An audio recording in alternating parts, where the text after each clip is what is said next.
विशेष भारत चीन संबंध, नई राह नई सोच। हमारे साथ अरविंद गुप्ता, डायरेक्टर वीआईएफ और फॉर्मर डिप्यूटी एनएसए। बहुत बहुत स्वागत है अरविंद गुप्ता जी आपका। प्रोफेसर अंशु जोशी हमारे साथ जुड़ रही हैं, स्कूल ऑफ इंटरनेशनल स्टडीज, आप जेएनयू से। प्रोफेसर अंशु, आपका भी बहुत बहुत स्वागत है। सबसे पहले अरविंद जी, आप ही के पास आना चाहेंगे। और एक बेहद अहम दौर से गुजर रहा है भारत इस समय। अगर जियोपॉलिटिक्स की बात करें, दो देशों की अर्थव्यवस्थाओं की अगर बात करें, या कई देशों के साथ अर्थव्यवस्थाओं को लेकर अगर हम बात करें, ऐसे में चीन के विदेश मंत्री की इस यात्रा को, 2 दिन का दौरा, कई अहम मुलाकातें हो गई हैं, किस तरह से आप देख रहे हैं? क्या ये चीन के विदेश मंत्री का ये दौरा ऐसे समय पे हो रहा है कि इंटरनेशनल सिचुएशन जो है वो काफी इस समय गड़बड़ाई हुई है और पूरे वर्ल्ड में कई प्रकार के इस समय मुद्दे हैं और एक नया बैलेंस ऑफ पावर या नई इक्वेशन जियोपॉलिटिकल सिचुएशन एक जन्म ले रही है। तो ऐसी स्थिति में चीन के विदेश मंत्री का यहाँ आना और द्विपक्षीय बातचीत करना और मुझे लगता है कि इन मुलाकातों में जो अंतर्राष्ट्रीय सिचुएशन है उसके ऊपर भी मुलाकात हुई होगी। तो भारत और अमेरिका के बीच जैसे इस समय संबंध हैं जो कि एक कठिन दौर से गुजर रहे हैं, तो ये स्वाभाविक है कि इस समय एक नई सोच उभर रही है सभी देशों में और भारत और चीन के संबंध भी इससे अछूते नहीं हैं। और वैसे भी ये इन संबंधों की एक नॉर्मलाइजेशन का एक दौर शुरू हो गया था कजान में पिछले साल। और अभी हमारे प्रधानमंत्री भी तियानजिन जाने वाले हैं। तो अब भारत और चीन अंतर्राष्ट्रीय मुद्दों पे, क्षेत्रीय मुद्दों पे और आपस में जो आपसी संबंधों के जो मुद्दे हैं उनकी उनकी क्या सोच है, क्या विचार है, इसके बारे में एक बहुत ही महत्वपूर्ण आदान प्रदान हुआ है। और जो स्टेटमेंट्स आई हैं दोनों साइड से, उससे तो ऐसा लगता है कि जो भारत और चीन के संबंध जो कि बहुत खराब हो गए थे गलवान के बाद, उसमें अब एक सुधार का एक प्रोसेस शुरू हो गया है और ये प्रोसेस बढ़ता रहेगा। जी, प्रोफेसर अंशु, गलवान की घटना के बाद हमने देखा कि किस तरह से कजान में प्रधानमंत्री मोदी और राष्ट्रपति शी की मुलाकात हुई, और उस मुलाकात के बाद कई ऐसी बैठकें और मुलाकात हुई हैं जिन्होंने दोनों देशों के संबंधों में एक तरह से जो खटास आई थी उसे दूर करने की कोशिश की है। लेकिन विदेश मंत्री ने वांग यी से जब मुलाकात की तो उन्होंने बहुत साफ कहा कि संबंधों को बेहतर करने के लिए बहुत ज्यादा जरूरी है कि सीमावर्ती पे शांति हो, और शांति और सौहार्द होगा तब आर्थिक संबंधों में बेहतरी होगी। प्रधानमंत्री ने भी संकेत यही दिए कि वैश्विक शांति के लिए भी और दोनों देशों के लिए एक स्थिर संबंध बहुत जरूरी है, वक्त की जरूरत है। किस तरह से आप देखती हैं कजान से लेकर विदेश मंत्री वांग यी की यात्रा और प्रधानमंत्री का अब एससीओ समिट में जाना? यानी उन्होंने बहुत साफ कहा कि बेसब्री से उन्हें इंतजार है एससीओ समिट में राष्ट्रपति शी से मुलाकात का। ऋतु जी, निश्चित तौर पर एक नया मोमेंटम हम भारत और चीन के संबंधों में बनते हुए देख रहे हैं। जहां गलवान के बाद एक विवाद की स्थिति दोनों देशों के बीच लगातार बनी हुई थी। विगत अक्टूबर में कजान सम्मेलन में जिस तरह से हमारे माननीय प्रधानमंत्री की बातचीत शी जिनपिंग से हुई और इसके बाद से हमने एक संवाद तक अब रिश्तों को आते हुए देखा है। और अब जिस तरह से हम एक ट्रम्प फैक्टर को अपने आसपास देख रहे हैं, तो उस दृष्टि से भी हम देख सकते हैं कि अब जो ये चीन के मंत्री भारत आए हैं और जिस तरह की बातचीत उनके और हमारे विदेश मंत्री के बीच, उनके और हमारे प्रधानमंत्री के बीच, उनके और हमारे एनएसए के बीच हुई है, तो ये बात अब साफ तौर पर दिखाई पड़ती है कि चीन भी नॉर्मलाइजेशन के लिए और रिश्तों को एक पॉजिटिव डायरेक्शन में ले जाने के लिए उत्सुक दिखाई पड़ता है। चीन की तरफ से ये महत्वपूर्ण घोषणा की गई है कि जो फर्टिलाइजर्स को, क्रिटिकल मिनरल्स को और स्पेशली जो टनल मशीन्स को लेकर के सैंक्शंस लगाए गए थे उनको हटाया जाएगा और भारत के साथ फिर से इस दिशा में मोमेंटम को बनाया जाएगा। वहीं हमारे विदेश मंत्री, हमारे प्रधानमंत्री न सिर्फ चीन से द्विपक्षीय स्तर पर बल्कि बहुपक्षीय स्तर पर भी अलग अलग मंचों से इस बात को स्पष्टता के साथ, मुखरता के साथ रख रहे हैं कि जब तक सीमा विवाद का समाधान नहीं होगा तब तक ये व्यापारिक संबंध हुए या हमारे सामरिक सामरिक संबंध हुए, ये विश्वास के साथ गतिशीलता की ओर नहीं बढ़ पाएंगे। तो मुझे लगता है कि ये वो समय है ऋतु जी, जब चीन को भी ये समझना और पहचानना बहुत आवश्यक है कि किस प्रकार की चुनौतियां आसपास हैं। कल ज़ेलेंस्की और ट्रंप की मुलाकात हुई है, उसके पहले अलास्का में पुतिन और ट्रंप की मुलाकात हुई है। चीन भी देख रहा है कि किस तरह से ग्लोबल साउथ के तमाम जो देश है, विशेषकर वे जो रशिया से ऑयल एंड गैस ले रहे हैं, उन पर लगातार पुतिन जो है वो टैरिफ का प्रहार कर रहे हैं। चीन भी इससे अछूता नहीं रहा था। भारत और ब्राजील अब इसकी जद में है। तो इन तमाम अंतरराष्ट्रीय राजनीति में घट रही घटनाओं की दृष्टि से चीन की ओर से भी एक ये विश्वास की पहल किया जाना आवश्यक है। वहीं भारत हमेशा अपने सहयोगी देशों के साथ एक विश्वास पात्र सहयोगी देश के रूप में खड़ा रहता है। तो ऋतु जी, मुझे लगता है कि यहाँ से एक सकारात्मक दिशा में हम रिश्तों को जाते हुए देख सकते हैं। जी प्रोफेसर अंशु, आपने कहा विश्वास पात्र सहयोगी के रूप में चीन को अगर देखता है भारत। अरविंद जी, विदेश मंत्री चीन के, उन्होंने जब विदेश मंत्री एस जयशंकर से मुलाकात की तो बिना नाम लिए संकेत साफ उन्होंने दिया। उन्होंने कहा दुनिया बदल रही है, कोई भी एक तरफा फैसला नहीं ले सकता है। ऐसी सूरत में चीन को लेकर एक विश्वसनीय साझेदार के तौर पर भारत किस तरह से आगे बढ़ सकता है? मतलब पिछले इस सफर को देख के अगर 5 साल के सफर की भी हम बात करें तो कितना विश्वास करने लायक, योग्य, या परिस्थितियों के हिसाब से दुश्मनी नहीं दोस्ती की जरूरत है? देखिए, भारत और चीन का जो संबंधों का एक इतिहास है, उसमें एक सबसे बड़ी कमी रही है और वो है विश्वास की कमी, म्यूचुअल ट्रस्ट की कमी। बिल्कुल। तो ये अभी ट्रस्ट बनने में बहुत समय लगेगा और अभी तो फिलहाल ये है कि हम किस प्रकार से देखें कि जो एक तनाव आ गया था उसको लगभग कम किया जाए। तो अगर आप जयशंकर जी की ओपनिंग स्टेटमेंट को देखें तो उन्होंने बड़े ही एक सधे रूप में और एक कॉशियस रूप में कहा है कि हम इस भारत और चीन में जो संबंध है उसका सुधार के लिए काम करेंगे और उसका स्वागत करते हैं, लेकिन पीस और ट्रैंक्विलिटी और डी एस्केलेशन में प्रोग्रेस होना बहुत जरूरी है। तो चीन की तरफ से जो स्टेटमेंट्स आई हैं, खासकर उनके विदेश मंत्रालय की तरफ से या उनका एक जो पत्र है ग्लोबल टाइम्स उनकी तरफ से, उन्होंने उसको एक बहुत ही पॉजिटिव और कुछ इतना ज्यादा सकारात्मक रूप दिया है कि मुझे नहीं लगता है, वो एक तरह से they are putting words in our mouth.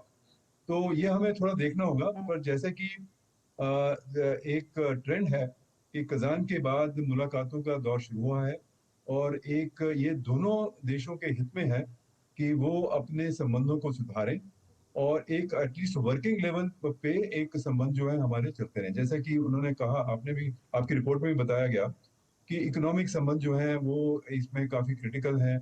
कई चीजें हम चीन से लेते हैं, इसमें वीजा की इशू थे वो अब रिजॉल्व करने हैं, डायरेक्ट फ्लाइट्स की बात है, तो और वो एक मानसरोवर यात्रा और क्रॉस बॉर्डर कनेक्टिविटी और ट्रेड की बात है। तो ये तो एक रोजमर्रा के मुद्दे हैं। तो अगर तनाव भी हो तो कोशिश हमारी यही रहनी चाहिए कि ये तनाव इतना ना बढ़ जाए कि सभी प्रकार के संबंध जो है वो टूट जाए। तो मुझे लगता है अभी हम एक शुरुआती दौर में हैं, जबकि हम एक दूसरे को देखेंगे किस प्रकार से एक्शन लेते हैं और फिर उसका धीरे धीरे ये आगे बढ़ेगा। ये प्रक्रिया एक धीमी होगी लेकिन एक पॉजिटिव दिशा में जा रही है। जी प्रोफेसर अंशु, जिस तरह से अरविंद जी कह रहे हैं कि प्रक्रिया धीमी होगी, हालांकि अगर हम पिछले 2024 में कजान की मुलाकात के बाद तमाम मुलाकातों में सैद्धांतिक तौर पर जिन बातों पर सहमति हुई उसमें आगे बढ़े हैं। सीधी उड़ानें भारत चीन के बीच में, उस पर अभी कोई फैसला नहीं हुआ है, लेकिन मानसरोवर को लेकर जो सैद्धांतिक तौर पर बात हुई थी, 5 साल के बाद वो यात्रा शुरू हुई है। तो क्या एससीओ की बैठक के लिए और जब प्रधानमंत्री मोदी और राष्ट्रपति शी की मुलाकात होगी तब कई सारी उम्मीदें, अब विदेश मंत्री वांग यी की यात्रा कई उम्मीदों को एक तरह से बढ़ा रही है? निश्चित तौर पर इस यात्रा की देखिए टाइमिंग बहुत महत्वपूर्ण है ऋतु जी, न सिर्फ आगामी एससीओ बैठक की दृष्टि से बल्कि जो भी हमारे आसपास और विशेषकर अमेरिका से हवाले से हो रहा है इस दृष्टि से भी, क्योंकि अब 8 वर्षों के बाद चीन के जो हमारे यहाँ मंत्री पहुंचे हैं, इसके बाद हमारे प्रधानमंत्री एससीओ समिट में हिस्सा लेने के लिए चीन की यात्रा 8 वर्षों के बाद करने वाले हैं। और जैसे कि मैंने कहा कि यदि हम चीन की ओर देखें तो हमेशा भारत चीन संबंधों में विश्वास का अभाव एक बड़ा इरिटेंट रहा है। वहीं भारत में यही बात स्पष्ट करना चाहती हूं, मैंने कहा कि भारत एक विश्वास पात्र सहयोगी देश के रूप में दूसरे देशों के साथ हमेशा काम करने में इच्छुक रहा है और उसने काम किया है। तो जैसे अरविंद जी भी कह रहे हैं, मैं बिल्कुल इस बात को मानती हूँ कि भारत और चीन संबंधों की यदि हम देखते हैं, धीरे धीरे बहुत फेज्ड मैनर में सीमा विवाद को हल करते हुए वो समाधान होना बहुत आवश्यक है। वहां से एक ट्रस्ट दोनों के बीच में फिर आते हुए हमें दिखाई पड़ेगा, तो वहां से फिर रिश्ते जो है वो रफ्तार भरना शुरू करेंगे। और एससीओ की जो ये शिखर वार्ता है ये बहुत महत्वपूर्ण है, विशेषकर फिर कहूंगी कि ग्लोबल पॉलिटिक्स में जो कुछ भी हो रहा है उस लिहाज से, क्योंकि देखिए कितने सारे इंट्रिंसिक पॉइंट्स हैं। पुतिन के साथ अभी ट्रंप मिले हैं, वो रशिया यूक्रेन वॉर का अंत कराना चाहते हैं, लेकिन हम पर सैंक्शन लगाए हैं पुतिन और रशिया का नाम लेकर के। और एससीओ में रशिया पार्टिसिपेट करेगा, उसका एक इंटीग्रल मेंबर है। फिर आप देखिए कि हम हमारी और जब ट्रंप इस तरह से देख रहे हैं, वहीं पाकिस्तान के साथ जिस तरह से रिश्तों को घनिष्ठता दे रहे हैं, तो वो चीन के लिए चिंता का विषय है, क्योंकि चीन के पाकिस्तान के साथ किस प्रकार के रिश्ते हैं हम उसे बहुत अच्छे से जानते हैं। तो यदि अमेरिका वहां पर ज्यादा अपनी बढ़त बनाता है तो हो सकता है कि चीन को वहां से बाहर होना पड़े, तो फिर ये वहां पर हमारी जो रीजनल अभी जियो स्ट्रेटेजिक स्थितियां हैं वो बदलती हुई नजर आएंगी। तो चीन के लिए भी चीजें बदलती हुई नजर आ रही है, हमारे लिए भी चीजें बदल रही है। पुतिन सब कुछ बहुत सटल वे में देख रहे हैं, और इस बीच ये एससीओ की बैठक होने वाली है जिसमें ये तमाम मेंबर नेशंस मिलने वाले हैं और आगे एससीओ के एजेंडा को और एससीओ के माध्यम से जो तमाम अभी बातें हो रही थी इसको ये आगे और आकार देने की दिशा में बात करेंगे। तो निश्चित तौर पर इस दृष्टि से चीन के विदेश मंत्री की जो ये यात्रा है ये बहुत महत्वपूर्ण है, न सिर्फ द्विपक्षीय स्तर पर भारत और चीन के संबंधों को आगे ले जाने की दिशा की दृष्टि से, हमारे माननीय प्रधानमंत्री की आगामी चीन यात्रा की दृष्टि से भी, और हमारे आसपास वैश्विक राजनीति में जो कुछ भी घट रहा है ना ऋतु जी, उस दृष्टि से भी। जी अरविंद जी, क्या आपको लगता है जिस तरह से विदेश मंत्री ने बहुत साफ कहा है कि किस तरह से सीमा विवाद को लेकर कुछ पहलों पे आगे बढ़ने की जरूरत है, तो क्या एससीओ की बैठक से पहले भी हम कुछ बड़े बदलाव होते देख सकते हैं? ये सीमा विवाद जो है वो एनएसए लेवल, जो स्पेशल रिप्रेजेंटेटिव्स लेवल है, उस पे डिस्कस होता है, काफी डिटेल में डिस्कस होता है। पिछली मीटिंग कुछ मेरा ख्याल नवंबर या दिसंबर में हुई थी, और ये कुछ ही महीनों में ये दूसरी मीटिंग हो गई, और अगली तीसरी मीटिंग अब चीन में होगी। जी। तो ये एक प्लेटफॉर्म बना हुआ है जिसमें कि हम ये दोनों पक्ष जो हैं वो बात करते रहते हैं। लेकिन जो भारत की तरफ से बार बार ये कहा गया है कि सीमा के ऊपर पीस और ट्रैंक्विलिटी, ये दोनों को मेंटेन करना बहुत जरूरी है, और डी एस्केलेशन में कुछ प्रोग्रेस होनी चाहिए। तो भारत जो है वो जो भी चीन और भारत के बीच जो संबंध है उसको एक आंकलन करेगा कि सीमा पर कैसा रहा है। और अगर आप चीन की तरफ से जो इनका रीड आउट आया है, उन्होंने ये कहने की कोशिश की है कि पीस और ट्रैंक्विलिटी इस समय बॉर्डर पे आ गए हैं। वो थोड़ा सा और भी पॉजिटिव देते हैं, डी एस्केलेशन की वो बात नहीं करते। तो अगर आप दोनों स्टेटमेंट्स को देखें तो अभी भी थोड़ा बहुत फर्क है, एम्फेसिस में थोड़ा सा फर्क है, और ये मुझे लगता है कि ये तो चलता रहेगा। अभी जो प्रधान इनके विदेश मंत्री आए हैं यहाँ पे, ये भी इस बात को सुनिश्चित करना चाहते हैं कि प्रधानमंत्री चीन जाएं एससीओ की समिट के लिए। आपको याद होगा कि जब पिछले 2017 में 8 साल पहले डोकलाम का किस्सा हुआ था, और डोकलाम के किस्से के कुछ समय बाद उस समय एक एससीओ की समिट चीन में हुई थी। और एक मुझे लगता है कि डोकलाम का जो हल हुआ था वो इसलिए हुआ क्योंकि चीन उस समय भी चाहता था कि प्रधानमंत्री वहां पे जाएं। तो ये चीन की तरफ से एक डिप्लोमेटिक पहल भी है कि एससीओ समिट ठीक ठाक निकल जाए, और भारत जैसा देश जो कि एक बहुत बड़ा देश है और एशिया में का देश है, एससीओ का मेंबर है, वो वहां पे जाए और अच्छी तरह से वो समिट निकल जाए। और बीच में ऑफ कोर्स ये भी मौका मिलेगा कि दोनों में एक द्विपक्षीय बातें होंगी, और ये जो सुधार की प्रक्रिया चली है इसको थोड़ा सा और बल मिलेगा। जी प्रोफेसर अंशु, भारत के लिए अमेरिका और चीन के साथ पुराने संबंध रहे हैं, इन संबंधों में इस तरह के टकराव देखे गए हैं। हालांकि डोनाल्ड ट्रंप के दौर में ट्रेड को लेकर जिस तरह का टकराव है, ऐसा टकराव शायद पहले नहीं था, लेकिन सीमा विवाद चीन के साथ कोई नया नहीं है। मौजूदा स्थिति में आप किस तरह से देखती हैं भारत की बदली हुई विदेश नीति को भी? आज के दौर में जब भारत चीन और अमेरिका के साथ दो अलग अलग मोर्चों पे एक तरह से वार्ता कर रहा है? ऋतु जी, भारत वो देश है जिसने रशिया के साथ अपने बहुत मजबूत संबंध वर्षों से बनाए रखते हुए सफलतापूर्वक अमेरिका के साथ भी अपनी स्ट्रेटेजिक रिलेशंस का एक नया अध्याय शुरू किया था। जब ट्रंप के राष्ट्रपति का पहला कार्यकाल हमने देखा था, उनकी यात्रा हम आज तक याद करते हैं, और हमारे माननीय प्रधानमंत्री जब अमेरिका गए थे तो उस यात्रा को भी हम याद करते हैं। और बड़े बहुत महत्वपूर्ण समझौते, उदाहरण स्वरूप अमेरिका ने हमें अपना सिग्नल इंटेलिजेंस प्रोवाइड करना शुरू कराया, रियल टाइम एक्सेस दिया अपने सैटेलाइट्स को, और बहुत इस प्रकार के तमाम बड़े महत्वपूर्ण शुरुआतें हुई थी दोनों देशों के बीच में। तो भारत और अमेरिका के बीच अभी जो स्थितियां बनी हुई हैं, ट्रंप जिस तरह से अपने आसपास की स्थितियों का आकलन कर रहे हैं, उनकी घरेलू चुनौतियां हैं, पश्चिम एशिया में वो जिस तरह से इंगेज्ड हैं, फिर जिस तरह से रशिया यूक्रेन युद्ध को देख रहे हैं, पाकिस्तान को जिस तरह से देख रहे हैं, और इन तमाम परिस्थितियों के बीच में फिर अभी पीछे जो ब्रिक्स का इतना सफलतापूर्वक शिखर सम्मेलन हुआ, तो एक डी डॉलराइजेशन के चैलेंज को भी वो आता हुआ देख रहे हैं इन तमाम देशों की तरफ से। तो हम समझ पा रहे हैं कि ट्रंप ये सब कुछ जो भी भारत के साथ कर रहे हैं वो अच्छे संबंधों के बावजूद क्यों कर रहे हैं। चीन की ओर यदि हम देखते हैं तो सीमा विवाद, आपने बिल्कुल सही बात कही कि कोई पुराना विषय है, कोई नया विषय नहीं है।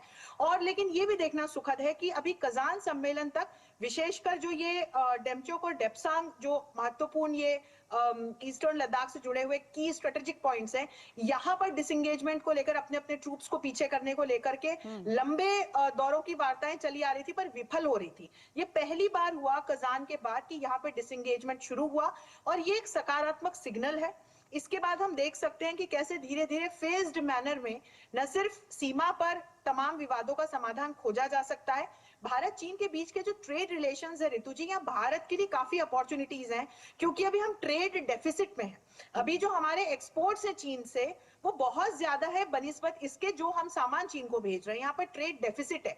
और यदि हम तुलना करें भारत अमेरिका ट्रेड रिलेशंस की, तो वहां हमारा ट्रेड सरप्लस है।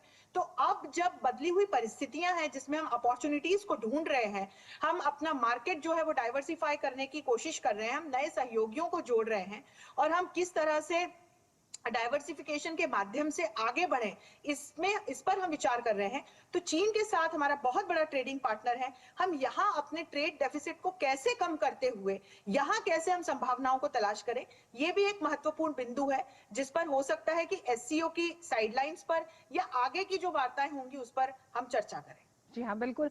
और चीन के विदेश मंत्री वांग यी की यात्रा बेहद अहम मानी जा रही है। भारत और चीन के संबंधों में कजान में प्रधानमंत्री मोदी और राष्ट्रपति शी की मुलाकात के बाद से जिस तरह के बदलाव देखे गए हैं, चीन के विदेश मंत्री की यात्रा एक नई राह, एक नई सोच देती है दोनों ही देशों के संबंधों को। उम्मीद करते हैं एससीओ में जब प्रधानमंत्री मोदी और राष्ट्रपति शी की मुलाकात होगी तो दोनों देशों के बीच के जो तमाम ऐसे विवाद हैं जिन्हें लेकर लंबे समय से तमाम मंथन हो रहा है और वार्ता हो रही है, वो किसी और सकारात्मक निष्कर्ष तक पहुंचेगी। बहुत बहुत धन्यवाद आप दोनों का ही चर्चा करने के लिए इस विषय पे।